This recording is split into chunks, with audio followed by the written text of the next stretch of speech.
Magandang hapon sa inyong lahat. Ito po si Herbert Curia, author, promoter ng The Critics Promotions. Ang ating boses at konstruktibong kritisismo, opinyon, komentaryo at konsultasyon sa linggong ito. Kakibat ang ating pananalig sa ating banal na Panginoon Diyos, banal na Panginoon sa Kristo at gabay ng kaliwanagan ni Banal na Santa Maria, ay hinggil sa issue ng we oppose private ownership of semi-automatic weapon, o yung issue na naispayagan ng ating PNP na makapag-own o makapag-possess ang private individuals, group or person ng semi-automatic weapon. So ang PNP ay i-allow ang pagpo-possess ng pribadong individual o mga grupo man ng semi-automatic weapons o long firearms kagaya ng semi-automatic 5.56mm at 7.62mm rifle like AK-47, M1 and M4 carbine, AR-15, etc. etc. So ang mga baril na ito ay malalakas na baril gamit ng ating mga kasundaluhan at pulis sa kanilang mga nasa pamahalaan sa kanilang operasyon or sa kanilang authority sa pagprotekta sa ating bansa. Magiging epektibo ito sa ewan natin kung ito ay kung kailan pa ang ang effectivity date nitong maaari na mapag-possess ng long firearms yung ating mga kababayan. So yung sa March 16, 2024, yun yung bago renewal ng ating gun license. Pero ewan ko kung included na yan dyan. So, ngayon darating na March 16. Pero yan ay yung panukala ng PNP nga, ay nais nilang po pwede na makapossess niyan. So, para meron silang binabago dun sa IAR at mari ito ay pagtitibayin pa maaari siguro ito ng mambabatas or sila na maaaring magbago. Ewan natin kung ano yung panutunan dyan. Pero ang ating side nga doon ay we are opposing o tayo ay hindi sang-ayon doon sa panukala ng PNP. Ngayon, nais nila mangyari.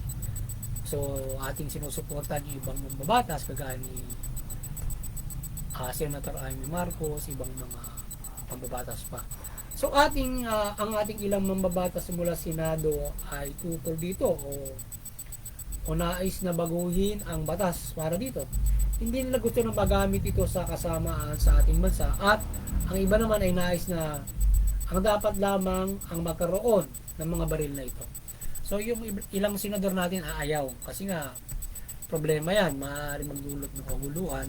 Yung iba naman dun maibigay lamang dun sa karapat dapat na isyuhan ng lisensya. Ikagaya dun sa ating license issuance ng ating baril na yung mga handguns at iba pang mga pang sports o maaaring for collection ay nagkakaroon na nga ng mga iba't ibang mga kaguluhan. But tinitingnan din nila yung anggulo na ilan ba yung nagiging criminality using 7.62 firearms yung mga mahabang o semi-automatic or 5.62. So tinitingnan din ng PNP yan para ituloy yung kanilang pinabalak na yan. So ngayon ang The Critics Promotions at yung ating People's Anti-Crimes Promotion, yung ating Criminality Promotion natin ay mariing sumusuporta sa mabuting pamahala, patas ng justisya at karapatan ng batas. So yung ito ng pag-allow ng ating PNP sa pribadong individual na mag-own ng semi-automatic weapons o yung long firearms ay hindi tayo sang-ayon sa batas na ito. Na ito ay payagan na magkaroon nito ang mga pribadong tao. Even siguro maybe even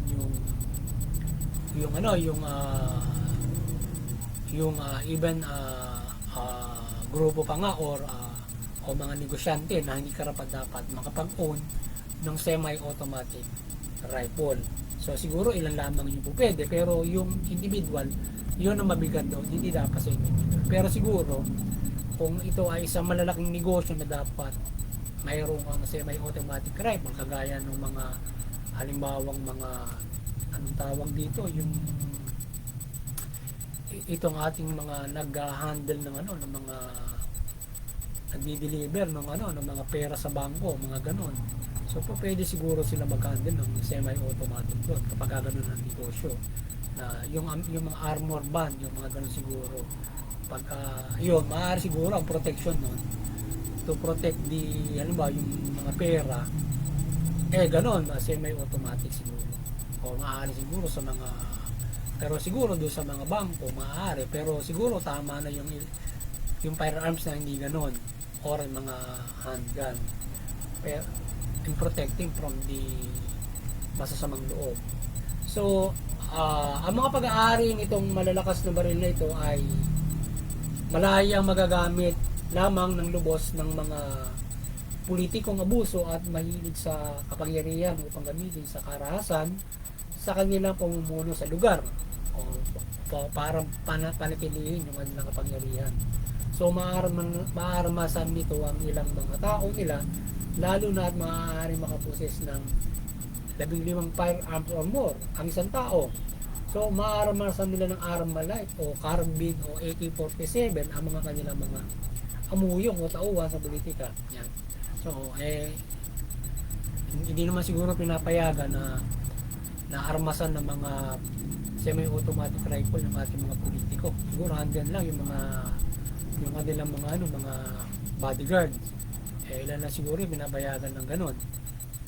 Sa ano lang ata, yung sa presidente at saka sa vice president, pwede siyang yung PSG, siyempre pwede full battle yung kanyang mga bodyguard doon. Pero yung mabababang politiko, pagka ganyan may license na yan, makakabil sila ng marami semi-automatic rifle, maggamit nila doon sa kanilang kapangyarihan, lalo na kung mali ang paggamit. But to protect them from any threats, siguro dapat tingnan mabuti yan. Kaya lang hindi nga tayo sang-ayon din dyan. Sana hindi kaya din natin yung mga tao sang-ayunan yan. So aside from that, ay yung mayayamang asindero, halimbawa mga tao sa bansa ay maaaring makaboses ng marami nito at armasan ang mga nais nilang armasan to protect their self-interest and maybe support others to oppress o mga api at abuso ng mga tao. Yan ang mabigat dyan. Halimbawa yung mayaman, may mga malaking lupa, may mga mayaman tao na yung kanilang mga bodyguard, armasan nila ng mga semi-automatic weapon. O halimbawa kung may mayamang yung asyenda mo, pababantayan mo ng mga D-AK-47. So mabigat yun kung ganun mga bagay, na lalo na kung magkakaroon pa ng mga land grabbing para ganyan. So magagamit nila yan para umang-oppress, mang-api ng tao, gamitin sa kapangyarihan para magparami ng mga lupain, etc. So yan, o ilang mga bagay para gamitin nila sa masamang gawain. So generally, so yun ang maingatan na magamit yan na pwede makaposes niya sa masamang gawain yan. Siyempre lalong-lalo na doon sa mga direct na gagamitin ng mga criminal. Kunwari, avail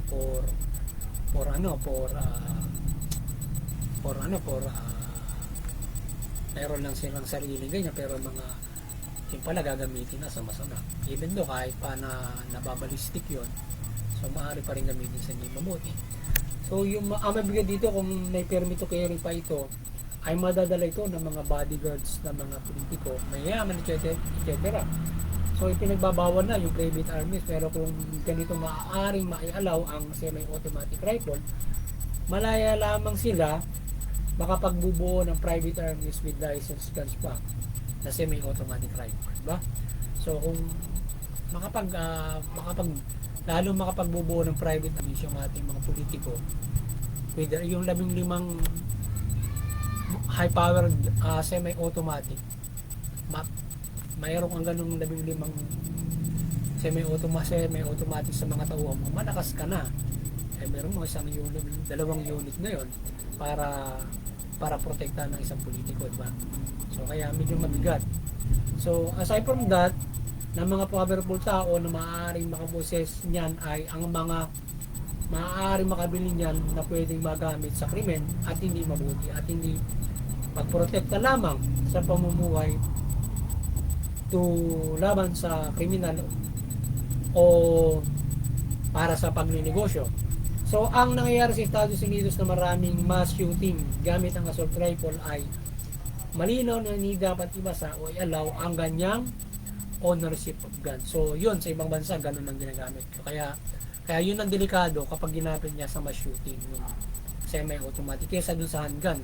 Kasi mas ilan pa lamang, makakatakbo na yung tao at saka makakatukaw na ng attention. Pero kung semi-automatic, marami agad mamamatay kapag ginamit nila sa krimen. So, yung mga tao ngayon ay hindi basta license permit na mga handguns ang makakagala, kundi maaaring mahabang armas na rin ang daladala sa mga kotse nila at masaklap. Syempre, kung isakbat pa yun, di ba? So, maraming away, inuman dito sa bansa.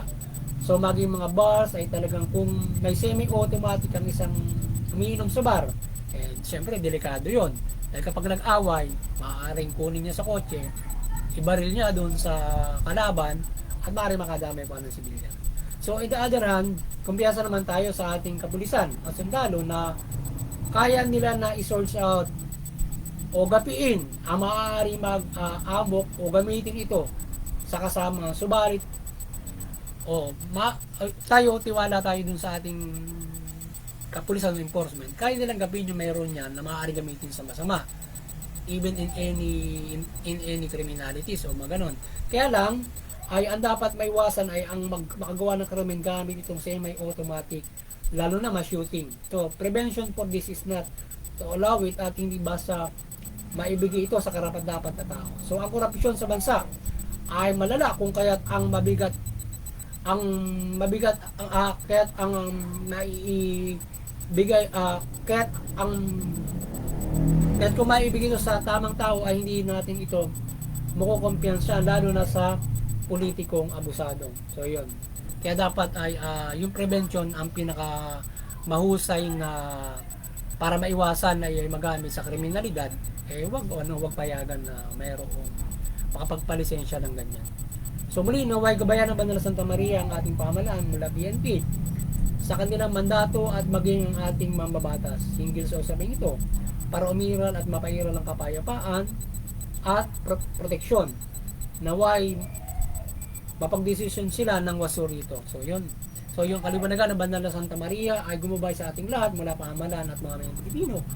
At alimain ang mabuting balita at ang pamahalaan ay mamahala ng mabuti. At ang mamamayan ay sumunod sa pamahalaan.